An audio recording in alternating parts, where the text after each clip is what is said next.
Bakar ekskavator, ternyata bentuk kepanikan OPM Kogoya CS endus rencana mengerikan NKRI. Ternyata aksi pembakaran alat berat yang dilakukan OPM merupakan wujud kepanikan organisasi separatis tersebut. Mereka menduga alat berat itu digunakan untuk pembangunan yang bisa membuat organisasi ini semakin terdesak. Hal ini diungkapkan sendiri oleh petinggi OPM belum lama ini. Sekedar informasi, aksi pembakaran alat berat itu dilakukan pada 28 Mei 2024 silam. Peristiwa pembakaran terjadi di Kampung Galunggama, Distrik Sagupa, Kabupaten Intan Jaya, Provinsi Papua Tengah. Mengutip poskupang.com, alat berat milik PT Gunung Selatan itu sedang digunakan untuk melaksanakan proyek pembangunan di daerah tersebut. Juru bicara OPM Sebi Sambo menegaskan menolak adanya pembangunan jembatan tersebut.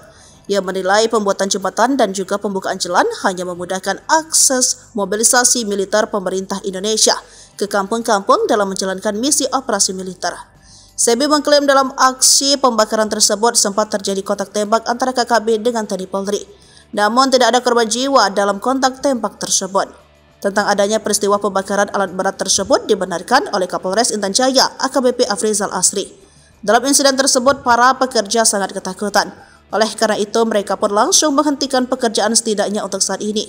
Tindakan anggota KKB Papua tersebut mengganggu pembangunan yang sedang dilakukan oleh manajemen PT Gunung Selatan itu untuk kepentingan masyarakat dan daerah ini. Afrizal mengungkapkan bahwa aparat keamanan sudah terjun ke lokasi kejadian saat aksi pembakaran tersebut. Namun ketika sedang melakukan olah TKP atau tempat kejadian perkara, aparat keamanan tiba-tiba mendapat serangan.